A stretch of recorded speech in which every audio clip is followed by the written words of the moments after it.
चलिए खबरों की तरफ विस्तार से बढ़ते हैं। राष्ट्रपति रामनाथ कोविंद 3 दिवसीय यात्रा पर बुधवार की दोपहर 1 बजे पटना पहुंचे। आज बिहार विधानसभा भवन के शताब्दी समारोह कार्यक्रम में वो शामिल होंगे। सुबह वह विधानसभा परिसर पहुंचेंगे और तकरीबन 50 मिनट के कार्यक्रम में वो शामिल होंगे।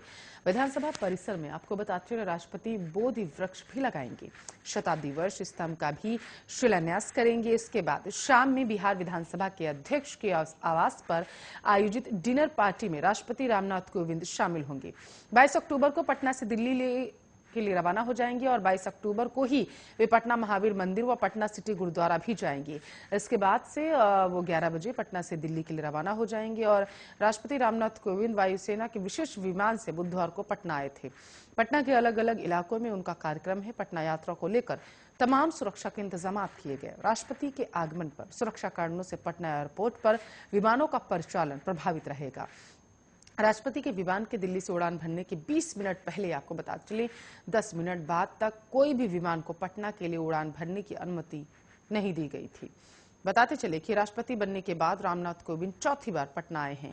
आज शाम 7 बजे से राष्ट्रपति के सम्मान में बिहार विधानसभा के अध्यक्ष विजय कुमार सिन्हा के सरकारी आवास पर रात्रि भोज का आयोजन किया जा रहा है।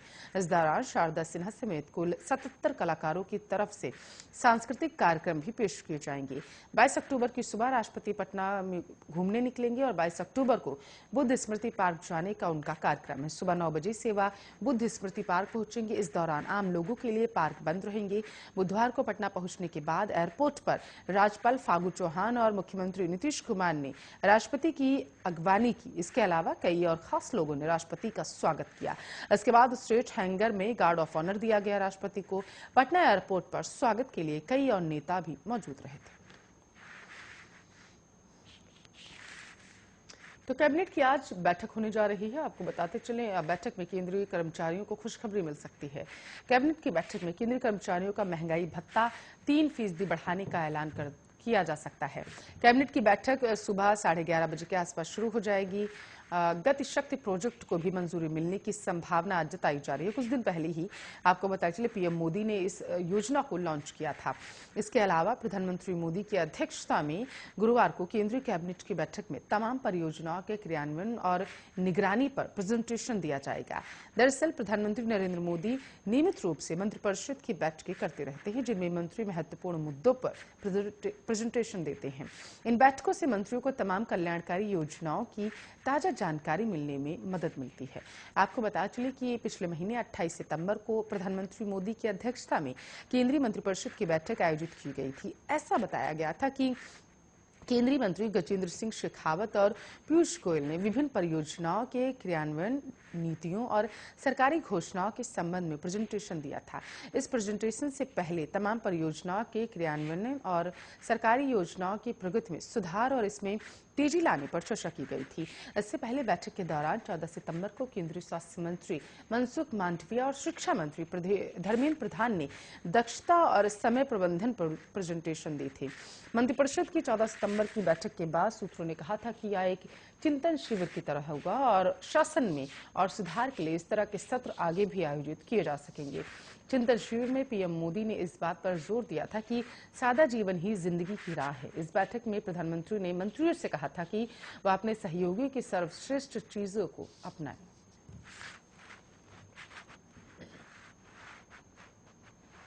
तो उत्तर प्रदेश में रात 11 से सुबह 6 बजे तक लगने वाला कोविड कर्फ्यू अब खत्म कर दिया गया है। मुख्यमंत्री योगी आदित्यनाथ के आदेश के बाद सरकार ने आदेश जारी कर दिया है। आपको बताते चले कि कोरोना वायरस के मामलों में कमी और ज्यादातर लोगों का वैक्सीनेशन होने के बाद यह फैसला लिया गया। सरकारी आदेश के मुताबिक मुख्यमंत्री योगी आदित्यनाथ के निर्देश पर शासन द्वारा कंटेनमेंट जोन के बाहर प्रदेश के समस्त जनपदों में कोविड प्रोटोकॉल के अनुपालन की शर्त के अधीन वर्तमान में लागू रात्रिकालीन कोरोना कर्फ्यू रात 11 बजे से सुबह 6 बजे तक समाप्त किए जाएंगे। निर्णय ले लिया गया है। अपर मुख्य सचिव गृह अवनीश कुमार अवस्थी द्वारा समस्त मंडलायुक्त को रात में कोरोना कर्फ्यू समाप्त किए जाने का आदेश आज जारी कर दिया गया था। उत्तर प्रदेश में कोरोना संक्रमण तेजी से कम हो रहा है, आपको बताते चलिए, लेकिन यह अभी समाप्त नहीं हुआ।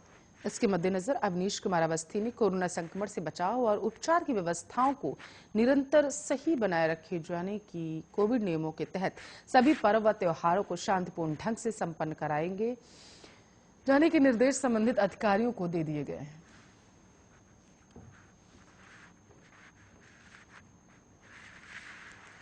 तो आगरा के एक मालखाने में से नकदी चुराने के आरोपी की कथित रूप से पुलिस हिरासत में मौत के बाद उसके परिजनों से मिलने जा रही कांग्रेस महासचिव प्रियंका गांधी वाड्रा को लखनऊ आगरा एक्सप्रेसवे पर बुधवार को पुलिस ने रोक लिया। टोल पर रोक जाने के बाद मौके पर मौजूद महिला पुलिसकर्मी प्रियंका के साथ सेल्फी लेने लगी थी। इस पर लखनऊ पुलिस कमिश्नरेट ने संबंधित पुलिसकर्मियों के खिलाफ कार्रवाई करने की बात कही। अब आगरा जाने के दौरान रास्ते में रोकी गई कांग्रेस नेता प्रियंका गांधी को हिरासत में लेकर पुलिस लाइन ले जाया गया। पुलिस आयुक्त डीके ठाकुर ने बताया था कि आगरा के जिलाधिकारियों ने लखनऊ पुलिस से लिखित अनुरोध किया था कि राजधानी से आगरा आने वाले राजनीतिक दलों के नेताओं को कानून व्यवस्था के मद्देनजर वहां न आने दिया जाए। उन्होंने कहा, इसी कारण कांग्रेस महासचिव और उनके साथ जा रहे अन्य लोगों को लखनऊ आगरा एक्सप्रेसवे पर लखनऊ सीमा के अंदर ही रोक दिया गया था। बताते चले कि यूपी में चुनाव अगले साल हैं, लेकिन यूपी का सियासी तापमान इस महीने की शुरुआत से ही चढ़ा हुआ है। लखीमपुर खीरी कांड से यूपी में सियासी घमासान की शुरुआत हुई थी और आगरा की घटना ने इस सियासी घमासान में आग में घी का काम किया। आगरा पुलिस में कस्टडी में वाल्मीकि समाज के एक शख्स की मौत के बाद बवाल मचा हुआ है। लखीमपुर की तरह ही इस बार भी कांग्रेस ने इस घटना पर आक्रामक रुख अख्तियार कर लिया। प्रियंका यूपी में ही हैं और पीड़ित परिवार से मुलाकात के लिए लखनऊ से आगरा रवाना हो गई हैं, लेकिन लखनऊ एक्सप्रेसवे पर पुलिस ने उन्हें रोक लिया था और हिरासत में ले लिया था। एक्सप्रेसवे कांग्रेस कार्यकर्ताओं ने, आपको बताते चले, एक्सप्रेसवे पर हंगामा भी किया था।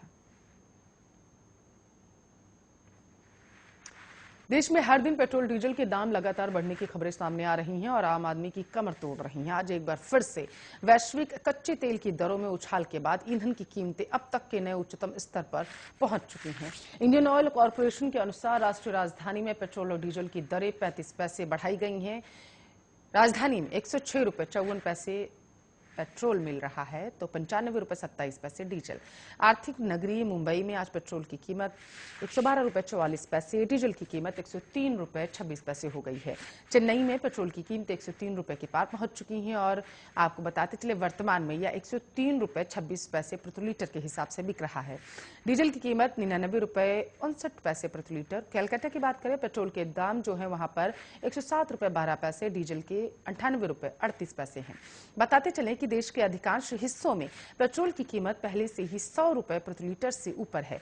डीजल की दरें मध्य प्रदेश, राजस्थान, उड़ीसा, आंध्र प्रदेश, तेलंगाना, गुजरात, महाराष्ट्र, छत्तीसगढ़, बिहार, केरल, कर्नाटक, झारखंड, गोवा और लद्दाख सहित 1 दर्जन से अधिक राज्यों, केंद्र शासित प्रदेशों में 100 रुपये प्रति लीटर के स्तर को पार कर चुका है।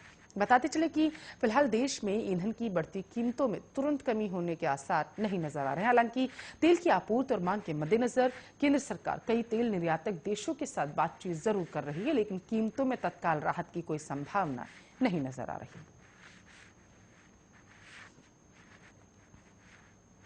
तो उत्तराखंड में भारी बारिश से हालात काफी बिगड़ते जा रहे हैं। मूसलाधार बारिश के कारण कई इलाकों में भूस्खलन की खबरें सामने आ रही हैं। अब तक 52 लोगों की मौत हो चुकी है। केंद्रीय गृह मंत्री अमित शाह उत्तराखंड में हुई बारिश से तबाही का जायजा लेने के लिए बुधवार देर शाम देहरादून एयरपोर्ट पहुंचे। इस दौरान एयरपोर्ट पर मुख्यमंत्री पुष्कर सिंह धामी भी मौजूद रहे।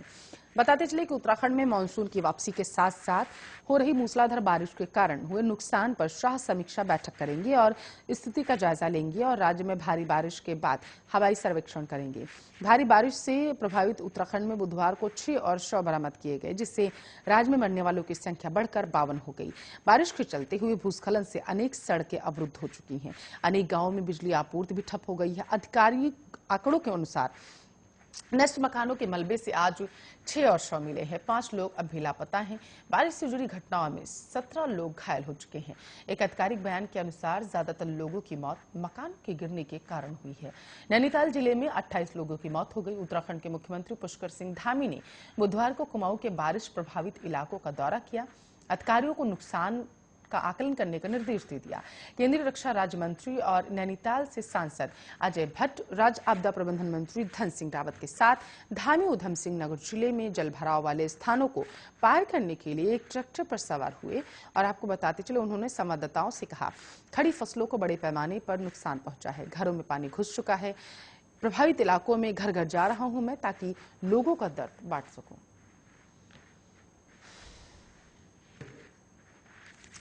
चलिए उत्तराखंड के बाद राजस्थान की बात करते हैं। राजस्थान के जयपुर जिले के जमरामागढ़ इलाके में महिला की हत्या के मामले में परिजनों और अधिकारियों के बीच मांगों पर सहमति बनने के बाद बुधवार को गतिरोध समाप्त हो गया था। आपको बताते चले आरोपियों को तत्काल गिरफ्तार करने, मुआवजा व परिवार के सदस्य को सरकारी नौकरी की मांग को लेकर परिजनों और ग्रामीण फतेहपुरा गांव में घटनास्थल पर धरने पर बैठे थे। ग्रामीण महिला के शव को वहां से हटाने नहीं दे रहे थे। कल अज्ञात हमलावरों ने, आपको बताते चले, 55 साल की महिला की धारदार हथियार से हत्या कर दी थी। उसके दोनों पैरों के पंजे काटकर चांदी के आभूषण कड़े चुरा ले गए थे। महिला की पहचान गीता देवी के रूप में हुई थी। फतेहपुरा गांव में महिला जंगल में पशुओं को चराने गई थी। आरोपियों को पकड़ने के लिए पुलिस की कई टीमें तैनात कर दी गई हैं। पुलिस को उम्मीद है कि जल्द ही सभी आरोपियों को गिरफ्तार कर लिया जाएगा। और इसी के साथ साथ उधर जयपुर कलेक्टर अंतर सिंह नेहरा और अन्य अधिकारियों ने गांव में परिजनों से मुलाकात की और उन्हें 8 लाख रुपए मुआवजे और परिवार के एक सदस्य को डेयरी बूथ आवंटित करने का आश्वासन दिया। उन्होंने कहा है कि पुलिस के कई दल आरोपियों की पहचान कर उन्हें गिरफ्तार करने का प्रयास कर रहे हैं। उनके विरुद्ध कार्रवाई की जाएगी। विपक्षी दल बीजेपी ने इस हत्याकांड को लेकर राज्य सरकार पर निशाना साधा। पार्टी के प्रदेशाध्यक्ष सतीश पुनिया ने कहा है कि राज्य में बढ़ रहे अपराध और बिगड़ी कानून व्यवस्था के लिए मुख्यमंत्री अशोक गहलोत दोषी हैं। उन्हें तुरंत इस्तीफा दे देना चाहिए। पूर्व मुख्यमंत्री वसुंधरा राजे ने कहा है कि जमरागढ़ के फतेहपुरा गांव में गहनों की लूट के लिए एक महिला की निर्मम हत्या का मामला आमजन के लिए जितना भयावह है, राज्य सरकार के लिए उससे कहीं ज्यादा शर्मनाक। कांग्रेस सरकार जवाब दे। अखिलेश, आखिर प्रदेश में कानून व्यवस्था इतनी असहाय क्यों हो रही है? चलिए इस रिपोर्ट के साथ फिलहाल के लिए इस बुलेटिन में बस इतना ही है। बने रहिए हमारे साथ, देखते रहिए आरएन न्यूज।